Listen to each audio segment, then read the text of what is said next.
आज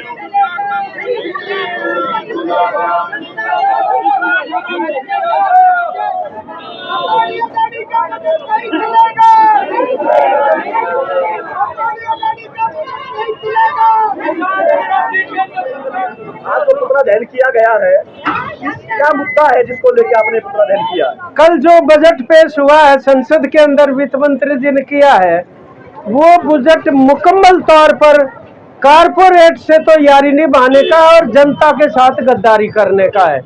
और आप एक एक करके देखोगे तो उन्होंने तमाम तबकों के ऊपर कुल्हाड़ी चलाई है।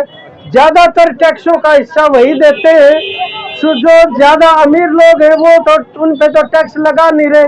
इसमें कृषि का बजट भी घटाया गया है। अगर आप 5 साल की तुलना में देखो तो उस टाइम पे 5% 5.35% था और घटते घटते कल वाले बजट में 3.15% रह गया।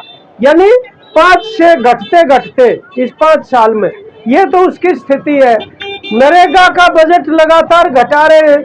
अभी 86,000 करोड़ रुपए डाल दिया, 43,000 करोड़ रुपए नरेगा का पहले खर्च हो चुका है, तो उसमें आगे किस तरीके से लोगों को काम मिलेगा।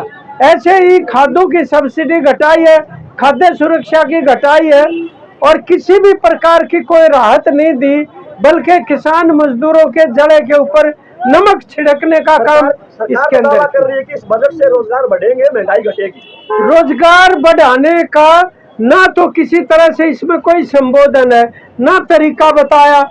जिस तरीके की वो लफाजी की गई है उसके अनुसार भी देखा जाए तो कारपोरेट सेक्टर को सब्सिडी मिलेगी जो बेरोजगारों के नाम से घोषित हुई थी, और जो महंगाई है उसको तो घटाने का एक भी कोई नुस्खा उसके अंदर नहीं है। और खास तौर पे जो खाद्य वस्तुओं की महंगाई है वो तो और भी ज्यादा है आज के दिन। तो ये बिल्कुल अब हम कहना चाहते हैं कि किसानों की मांग थी न्यूनतम समर्थन मूल्य दो उनको, उस मांग का संबोधन करने के बजाय वो कह रहे हैं हमने समर्थन मूल्य दे दिया, उनको दे दिया जो समर्थन कर रहे हैं मोदी सरकार का उसको।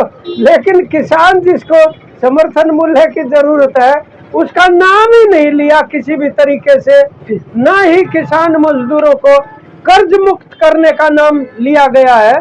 तो एक और ऐसा मुकम्मल तौर पर कारपोरेट परस्त बजट इस सरकार का है जिसके खिलाफ आंदोलन करेंगे। वामपंथी दलों ने आज पुतला फूका है भिवानी डिस्ट्रिक्ट के अंदर, और जब बजट के अंदर बहस होगी रिसेस होने के बाद उस टाइम पर हमारे जो जनप्रतिनिधि हैं और इंडिया गठबंधन के जो प्रतिनिधि हैं संसद में वो इसका विरोध करेंगे।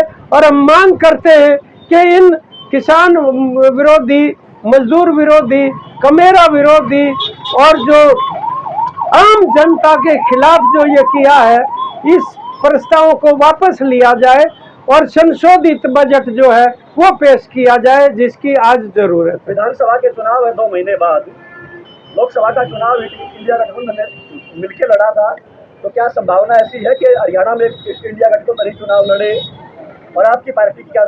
नहीं, हम सब की ये समझ है और केवल वामपंथी दलों की नहीं बल्कि जनता के तमाम प्रगतिशील तबकों की ये समझ है कि विधानसभा चुनाव में भी ये जो एकता थी इंडिया गठबंधन की ये इसी प्रकार बनी रहनी चाहिए।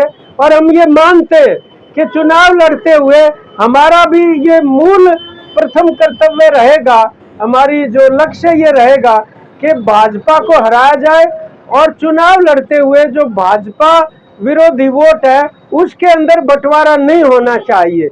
लेकिन ये बात जो है वो इंडिया गठबंधन की बड़ी जो विपक्षी पार्टी है यहाँ कांग्रेस पार्टी, ये उनका कर्तव्य है कि वो तमाम जो धर्मनिरपेक्ष ताकतें हैं, वामपंथी ताकतें हैं, उनको इकट्ठा करे और इस सांप्रदायिक और जातिवाद चलाने वाली सरकार को सत्ता से बाहर करके एक वैकल्पिक धर्मनिरपेक्ष सरकार का यहाँ पर गठन हो।